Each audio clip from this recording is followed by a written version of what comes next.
नमस्कार दोस्तों, आप सभी का स्वागत है बीपीएससी एनालिसिस के एक नई वीडियो में। इस वीडियो में हम लोग बात करने वाले हैं इंडिया की जो पॉलिसी है स्टडी न्यूट्रलिटी की, जो तटस्थता की जो पॉलिसी है इंडिया की, उस पर हम लोग बात करने वाले हैं। तो अभी अपकमिंग में वर्ल्ड वॉर की भी बातें चल रही हैं। वर्ल्ड वॉर 3 की कुछ कंडीशंस बन रही हैं, कुछ ऐसे सर्कमस्टेंसेस बन रहे हैं जो वर्ल्ड वॉर को पुश करते हैं, मतलब अनुकूल हैं उन वॉर्स के लिए। तो उनको कैसे रोका जाए, वो क्या क्या हैं, उस पर बात करेंगे। तो सबसे पहला बयान, ये सारे जो बयान हैं इसको आप लोग खासकर इसके नोट कर लें। क्योंकि ये सब बयान अगर आप मेंस आंसर राइटिंग में यूज़ करते हैं तो अच्छा होता है।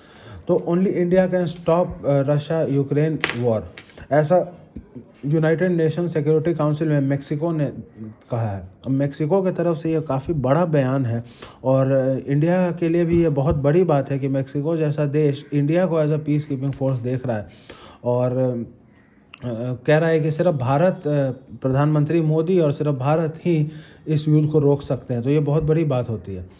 उसके बाद फिर इंडिया की क्या रोल रहेगी, क्या पॉलिसी रहेगी। तो India will play the role in world war 2 same as Switzerland played in world war 1 and 2। India will play the role in world war 3 है ये, सॉरी, इंडिया वही रोल प्ले करेगा वर्ल्ड वॉर 3 में। यदि world war 3 हो जाता है तो वही रोल प्ले करेगा जो स्विट्ज़रलैंड ने रोल प्ले किया था वर्ल्ड वॉर 1 और 2 में। अब स्विट्ज़रलैंड ने क्या किया था, सबसे पहले ये जानते हैं। इसने ये वॉर में नहीं पड़ा, किसी एलाइज के साथ नहीं किया, किसी टाइज के साथ नहीं किया, इसने अपने देश की बर्बादी नहीं की। इसको वॉर से फ़ायदा हुआ। कैसे हुआ देखते हैं। Allowed few people to put their money and maintain privacy. अब स्विस बैंक की जो कॉन्सेप्ट है ये उसी समय ईजाद हुई थी, वहीं से हुई थी। तो उस समय भी इसने अलाउ कर दिया स्विट्ज़रलैंड ने कि भाई आप अपना पैसा रखेंगे, आपका प्रिवेसी रहेगा, हम किसी को आपके डेटा नहीं बताएंगे, आपका पैसा यहाँ पे बिल्कुल सेफ रहेगा। तो स्विस बैंक ने ये चीज़ उस टाइम, स्विट्ज़रलैंड ने स्विस बैंक का गठन किया उस टाइम पे और ये सिस्टम स्टार्ट की। फिर उन्होंने अपनी फ़ौज खड़ी की, 8,50,000 की फ़ौज खड़ी की वर्ल्ड वॉर 2 में। क्यों? क्योंकि उनको जब फ्रांस से जब उनकी लड़ाई हुई थी तो उनको हार का सामना करना पड़ा था। तो उसके बाद उन्होंने उससे सीख लेते हुए वर्ल्ड वॉर 2 तक 8,50,000 की फ़ौज भी खड़ा कर ली। Maintain diplomacy and trade relation, व्यापार के संबंध रखे बाकी अन्य देशों से और लड़ाई के उसमें नहीं आए। Asylum to few Jewish people who were influential to avoid German invasion रोकने के लिए उन्होंने जूइश लोगों को जो इन्फ्लुएंशियल थे उनको असाइलम प्रोवाइड करना स्टार्ट कर दिया। अब ये सारी बातें हम लोग क्यों कर रहे हैं, ये सारी बातें हम लोग, इंडिया का क्या स्टैंड रहेगा नहीं रहेगा, ये हम लोग इसलिए बात कर रहे हैं क्योंकि बहुत सारे ऐसे इंडिकेशंस हैं जो आ रहे हैं जो कि इंडिकेट कर रहे हैं कि world war 3 is on the cards. अब ये क्या हैं, इंडिकेशंस क्या हैं, उस पर बात करते हैं। तो इन फेब में 2014 में 27 फेब 2014 में क्रीमिया पे इन्वेजन किया था रशिया ने। तो ये अभी रशिया की पहली इन्वेजन नहीं है यूक्रेन पे। उन्होंने 2014 में क्रीमिया पे इन्वेजन किया था। Buildings, airports, military bases, communication centres सारे पे अपना कब्जा कर लिया था। और उस टाइम पे उन्होंने बोला था कि देयर पॉइंट वाज, उस समय पे उन लोगों को बोला था क्रीमियन वॉर में कि this is an act of salvation and we are not invading entire country, said Putin. उस टाइम पे पुतिन ने बोला था कि हम लोग ये पूरे देश को इन्वेड नहीं कर रहे हैं। फिर अब देखिए वर्ल्ड वॉर का क्या है, मैं एक चीज़ समझाता हूँ आपको। World Wars do not start for any reason, बिना ये कोई ऐसे कोई रीज़न से स्टार्ट नहीं होते हैं। नाइदर दे हैपन सडनली, ना ही ये अचानक होते हैं। They start with a number of small factors, छोटे बातें, छोटे छोटी कारणें, छोटी छोटी चीज़ें जो बढ़ के बड़ी हो जाती हैं, which build into bigger problems. The countries near Russia and Ukraine are constantly in fear of Russian invasion. अब जो देश हैं, जो रशिया के आसपास के देश हैं, वो हम अभी कॉन्स्टेंटली फियर में हैं, वो हमेशा डर में है कि रशिया कभी भी इन्वेड कर सकता है उनके यहाँ पे। उसके बाद फिर और जो इश्यूज चल रहे हैं वर्ल्ड में उस पर बात करते हैं। तो चाइना और जापान का सेनकाकू आइलैंड्स को लेकर ट्रबल चल रहा है। अब ये इस आइलैंड के लिए इतनी लड़ाई, इतनी फाइट इस वजह से है क्योंकि ये आइलैंड का बहुत सारा इकोनॉमिक बेनिफिट है, जैसे fishing, trade centre, strategic location, exclusive economic zone, oil, shipping. तो ये सारी चीज़ें ये आइलैंड की इकोनॉमिक बेनिफिट्स हैं। तो इसके लिए इन लोग का चल रहा है अभी। उसके बाद फिर यूएस चाइना बहुत सारे मैटर्स पे हमेशा आप देख रहे होगे वर्ल्ड न्यूज़ में US China are locking horns on many matters. उसके बाद फिर जापान चाइना साउथ कोरिया का एयर स्पेस को लेकर कॉन्फ्लिक्ट है ताइवान में, तो सेनकाकू आइलैंड्स को लेकर है। फिर इस्लामिक टेररिज्म एक मुद्दा बना ही हुआ है काफ़ी सालों से। इजराइल पैलेस्तीन इश्यूज़, एक्सट्रीम जो अफ्रीका के एक्सट्रीम रीजन्स हैं, जो ट्राइबल एरियाज़ हैं अफ्रीका के, उनमें भी हमेशा विवाद और खटपट छोटी मोटी देखने को मिलती ही रहती हैं। तो अब इंडिया की क्या पॉलिसी होगी? अब वर्ल्ड वॉर, ये तो पहले हम लोगों ने बात कर लिया यहाँ पे कि स्विट्ज़रलैंड की क्या पॉलिसी रही वर्ल्ड वॉर 1 में, 2 में। अब इंडिकेशंस क्या है वर्ल्ड वॉर 3 के। अब वर्ल्ड वॉर 3 अगर हो जाता है तो इंडिया की क्या पॉलिसी रहेगी? तो सबसे पहले हम लोग इंडिया की पॉलिसी पे बात करते हैं आज़ादी के बाद से। तो जब कोल्ड वॉर का समय था तो प्राइम मिनिस्टर जवाहरलाल नेहरू ने लॉन्च किया था non aligned movement. Non aligned movement का मतलब था कि we will not ally with any of the super powers, but we will ally with only those people from whom we have some interest. जिससे हमारा कोई फ़ायदा है, जिससे हमारा कुछ ट्रेड रिलेशन है, कोई हमको फ़ायदा है उससे, हम उसी के साथ जुड़ेंगे। हम किसी भी पावर के साथ, हम किसी भी उसके साथ नहीं जुड़ेंगे। हम लोग अपने फ़ायदे के हिसाब से चलेंगे।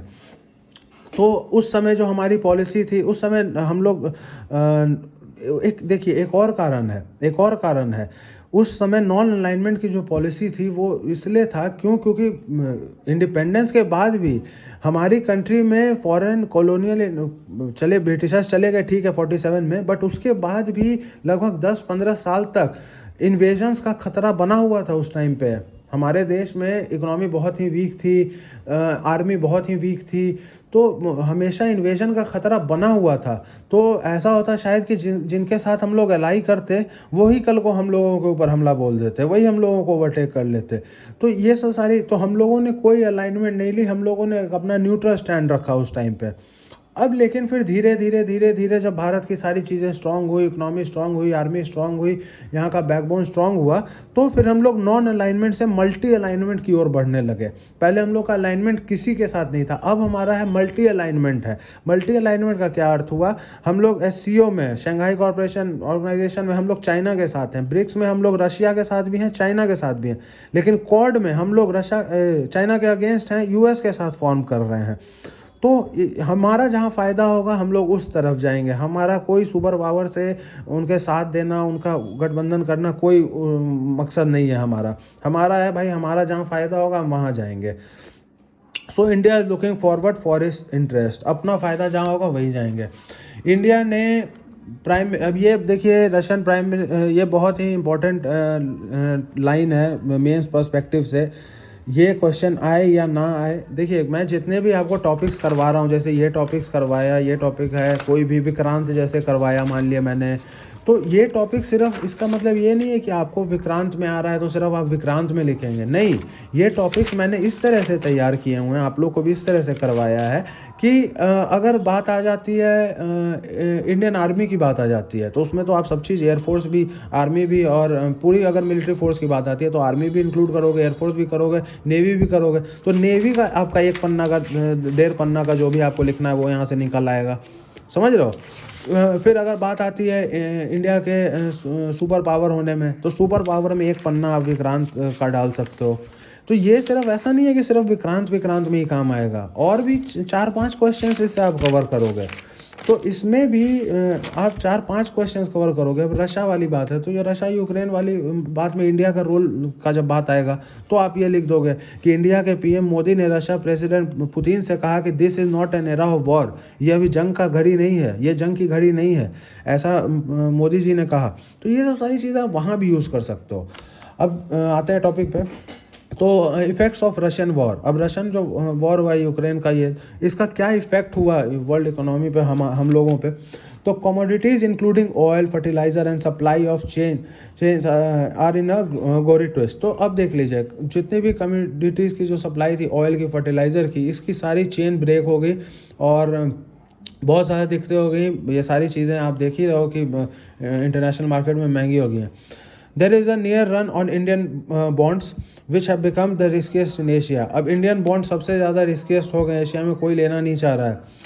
Capital hungry India foreign borrowing cost have sky rocket. अब जो इंडिया की जो फॉरेन बोरिंग कॉस्ट हैं वो बहुत हाई हो गए हैं, बहुत ज़्यादा हाई हो गए हैं। और सप्लाई रूट जो डिस्ट्रप्शंस हुए हैं सप्लाई रूट में, तो वो इंडिया के फूड सिक्योरिटी को भी चैलेंज कर रहा है। इंडिया की फूड सिक्योरिटी, फूड प्रोटेक्शन भी खतरे में आ गई है। तो ये सारी चीज़ें हैं। अब आगे बात करते हैं, ये क्यों हो रहा है, क्या क्या फैक्टर्स हैं इंक्लूडेड। अब देखिए, ये जितने भी चीज़ें हैं ना, इसको आप सारे और भी क्वेश्चंस में इंक्लूड कर सकते हो। अब इस पे बात करते हैं। There is a term nowadays use for the western Jio politics is predatory Jio politics. आजकल एक टर्म यूज़ किया जा रहा है वेस्टर्न जियो पॉलिटिक्स के लिए, यह है प्रीडेटरी जियो पॉलिटिक्स। इसका आप हिंदी देख लीजिएगा, अगर हिंदी माध्यम से अगर आप, तो इसका अर्थ ये है कि आप that you paint that you are against terrorism. आप अपने आप को दिखाते हैं कि हाँ, हम आतंकवाद के खिलाफ हैं और सारी चीज़ें के, but in reality you disturb the working of the government in any country. जैसे इराक में, ईरान में, लीबिया में, अफगानिस्तान में आप देखोगे कि ये जितने भी ऑयल प्रोड्यूसिंग कंट्रीज़ हैं, इसमें हमेशा डिस्टर्बेंसेज होते रहती हैं। तो ऐसा क्या कारण है कि ये कंट्रीज़ इतनी इकोनॉमिकली इतनी अच्छी स्ट्रांग हैं और फिर भी हमेशा इन कंट्रीज़ में डिस्टर्बेंसेज होते रहती हैं? तो उसका कारण ये है कि जो सुपर पावर्स हैं, जो फॉरेन कंट्रीज़ हैं, वो डोमिनेट करती हैं और इसमें इंटरनल डिस्टर्बेंसेस क्रिएट करवाती हैं फॉरेन कंट्रीज, ताकि so that they can take over the entire country and their administration. Afghanistan में भी यही हुआ, ईरान, सीरिया, लीबिया, इराक, हर जगह आपको यही देखने को मिलेगा। वेनेजुएला अभी देख लो आप, बेस्ट एग्जांपल है। वहाँ पे अभी 10-10 मिलियन के नोट्स इशू हो रहे हैं। महंगाई इतनी ज़्यादा हो गई, इन्फ्लेशन रेट इतने ज़्यादा हो गए, उन्होंने नोट छापने चालू कर दिए। वहाँ पे भी कुछ फ्रीबी स्कीम चलती थी आम आदमी पार्टी की तरफ। देखिए, मैं आलोचना नहीं कर रहा हूँ, बट वहाँ भी फ्रीबी स्कीम चलती थी और बहुत हद तक चलती थी, बहुत ज़्यादा चलती थी। ये आम आदमी पार्टी तो सिर्फ ठीक है बिजली वगैरह दे रहे हैं, वहाँ सारी चीज़ें मोटा मोटी चलती थी फ्रीबी में। तो अब लोगों को खरीदना पड़ रहा है। 1-1 मिलियन पे एक ब्रेड की कीमत, एक ब्रेड के पैकेट की 1 मिलियन है। तो वेनेजुएला में, तो हर जगह आप देखोगे कि ये जितनी भी देश हैं, आप देखोगे कि यूएन की पीस कीपिंग फोर्स आते रहती है, कुछ होते रहता है। ये जितने भी वेस्टर्न जो डेवलप्ड कंट्रीज़ हैं, ये ऐसा शो तो करते हैं कि हाँ, ये टेररिज्म के खिलाफ हैं और ये शांति और अमन चाहते हैं, बट हकीकत में ये दूसरे सरकार, जो कमज़ोर सरकार है, उसकी वर्किंग को ये लोग बर्बाद कर देते हैं। इंटरनल एग्रेशन वहाँ पे जनरेट कर देते हैं और फिर टेक ओवर कर लेते हैं। तो तो इंडिया का जो स्टैंड हमेशा से रहा है, इंडिया को डिप्लोमेसी पसंद है, ना कि हम लोग लड़ाई झगड़े में। हमेशा से आज़ादी के बाद से हमारे प्रधानमंत्री जवाहरलाल नेहरू का यही जो विज़न था कि हम लोग डिप्लोमेसी में ज़्यादा बिलीव करते हैं, क्योंकि हमारा ये मानना है कि कम्युनिकेशन से, प्रॉपर कम्युनिकेशन से बहुत लड़ाइयाँ रुक सकती हैं, और जितनी भी लड़ाइयाँ हो जाती हैं वो ज़्यादातर मिस कम्युनिकेशन की वजह से होती हैं। तो हमारा भारत का ये सिद्धांत है, हम लोग उस सिद्धांत पे चलते हैं। India on 27-28 August first time voted against Russia in presence of president Zelensky in United nation security council. अब आज ही मैंने आपको सुबह के करंट अफेयर्स में बताया था कि इंडिया ने रशिया के फेवर में वोट किया है, जहाँ पे यूएस और बाकी कंट्रीज़, वेस्टर्न कंट्रीज़ रशिया के अगेंस्ट थी, इंडिया ने वोट किया है। लेकिन 27-28 अगस्त 2022 को जो यूनाइटेड नेशन सिक्योरिटी काउंसिल में जो इंडिया की टेम्प्रेरी मेंबरशिप है, उसमें इंडिया ने रशिया के अगेंस्ट वोट किया है, ताकि प्रेसिडेंट जेलेंस्की, रशिया आखिर हो क्या रहा था मैं बताऊं आपको, प्रेसिडेंट जेलेंस्की वहाँ पे अभी यूक्रेन में वॉर की स्थिति है, तो वो फिजिकली मौजूद नहीं हो पा रहे थे वहाँ पे यूनाइटेड नेशन सिक्योरिटी काउंसिल की मीटिंग में। तो उन्होंने परमिशन मांगी थी कि वो जूम पे या दूसरे अदर प्लेटफॉर्म से वो ऑनलाइन अपीयर होना चाहते हैं, वो अपनी अपीयरेंस देना चाहते हैं, बट वो फिजिकल अपीयरेंस नहीं दे सकते हैं, क्योंकि उनके कंट्री में अभी वॉर की सिचुएशन बनी हुई है। तो रशिया उसके खिलाफ था कि नहीं, आपको यहाँ फिजिकली प्रेजेंट होना होगा। तो वहाँ फिजिकली प्रेजेंट होने का मतलब ये भी था कि रशियन माफियाज उन पर अटैक कर सकते थे, तो इस वजह से वो वहाँ पे प्रेजेंट नहीं हुए, उनके देश में खतरा था। तो इंडिया ने रशिया के अगेंस्ट जाते हुए वोट किया यूनाइटेड नेशन सिक्योरिटी काउंसिल में, और बोला कि नहीं, प्रेसिडेंट जेलेंस्की अगर नहीं आ पा रहे हैं किसी कारणवश, तो कोई बात नहीं, उनको वीडियो कॉन्फ्रेंसिंग पे आने दिया जाए। उनका यहाँ पे अगर वो मौजूद नहीं है तो हम उनकी हालत समझ सकते हैं। तो इंडिया ने रशिया के खिलाफ जा करके यूक्रेन का साथ दिया है इस मसले पे। उसके बाद फिर रशिया हमारा बहुत अच्छा दोस्त है, ये तो सब बात हम लोग जानते हैं। इम्पोर्ट्स ऑफ एम्यूनिशंस हमें रशिया से प्रोवाइड होते हैं। रशिया अग्रीज फॉर को डेवलपमेंट। रशिया हम देखिए बाकी रशिया को डेवलपमेंट के लिए एग्री करता है। रशिया क्या कहता है कि ठीक है आप भी डेवलप करो हम भी करेंगे, आप भी बनाओ हम भी बनाएंगे। बाकी जो वेस्टर्न कंट्रीज़ हैं वो डोमिनेट करती हैं, वो कहती हैं कि ठीक है भाई आप बिजनेस बीपीओ आप इंडिया से करवा लो, बिजनेस प्रोसेसिंग आउटसोर्सिंग आप इंडिया से करवा लो, वहाँ लेबर चीप है, लेकिन बाकी चीज़ें जो है हम अपने देश में ही करेंगे। तो रशिया इस चीज़ वैसा नहीं करती है, रशिया को डेवलपमेंट में बिलीव करती है। रशिया कहती है ठीक है आप भी बनाओ हम भी बनाएंगे, साथ साथ चलेंगे। तो इसलिए रशिया पे हम लोग रिलायबल फ्रेंड हैं। इंडिपेंडेंस के बाद भी रशिया ने हम लोग की मदद की है। अब रशिया को हम लोग को क्यों ज़रूरत है? ठीक है इंडिपेंडेंस के बाद तो नया नया देश था, ज़रूरत थी, अभी फ़िलहाल हम लोग को क्यों ज़रूरत है? तो देखिए पहली चीज़, चाइना और रशिया क्लोज़ है। अगर रशिया हमारा दोस्त है तो चाइना पे हम लोग दबाव बना सकते हैं। अगर रशिया से भी हमारी दुश्मनी हो जाएगी तो, या अगर अच्छे टाइज, दुश्मनी ना भी कहो, अगर न्यूट्रल टाइज हो जाती है, अगर नॉर्मल भी हो जाता है कुछ, तो चाइना पे हम लोग को दबाव बनाने में थोड़ी मुश्किल होगी, थोड़ी क्या बहुत मुश्किल होगी। उसके बाद फिर अगर रशिया क्लोज है यूएसए के तो इम्पोर्ट्स, हाँ एक और जो सबसे बड़ी चीज़ है कि अगर हम लोग रशिया से ट्रेड बंद कर देते हैं, एम्यूनिशंस नहीं खरीदते हैं, ऑयल नहीं खरीदते हैं, तो क्या होगा? उस कंडीशन में क्या होगा? तो उस कंडीशन में रशिया को अपना सामान कहीं ना कहीं तो बेचना है। ये तो ट्रेड रिलेशन है। और ट्रेड में मैं आपको एक चीज़ बता दूं कि there are no permanent enemy and no permanent friends, only common interest. तो कोई भी परमानेंट दुश्मन नहीं होता है, कोई भी परमानेंट दोस्त नहीं होता है, सिर्फ कॉमन इंटरेस्ट जिसमें होता है उससे चलता है दुनिया। तो अब क्या है कि रशिया हमारा दोस्त है, अभी हम लोग उससे डील कर रहे हैं। अगर कल को हम लोग बंद कर देंगे तो रशिया को तो अपना उसका इकोनॉमी उस पर टिका है, तो रशिया को तो भाई अपना सामान बेचना है, ऑयल बेचना है, अपना एम्यूनिशन बंदूक बेचना है, तो कहाँ बेचेंगे वो? तो फिर वो पाकिस्तान को बेचेंगे, और पाकिस्तान को बेचेंगे तो वो चीज़ हम लोग अफोर्ड नहीं कर सकते हैं। तो मजबूरन हम लोग ना चाहते हुए भी हमें रशिया के साथ अपना संबंध बना के अच्छा रखना होता है।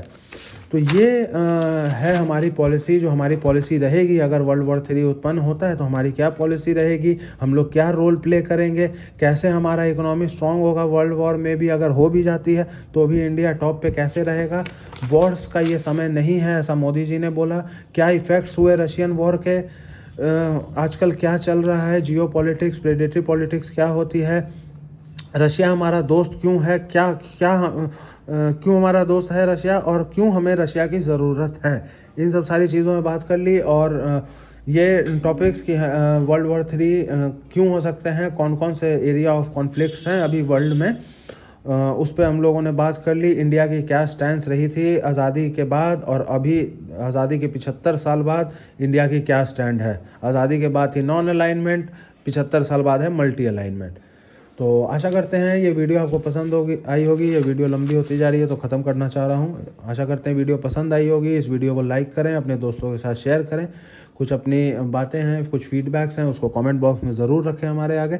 और अभी तक आपने चैनल को सब्सक्राइब नहीं किया तो चैनल को सब्सक्राइब ज़रूर करें।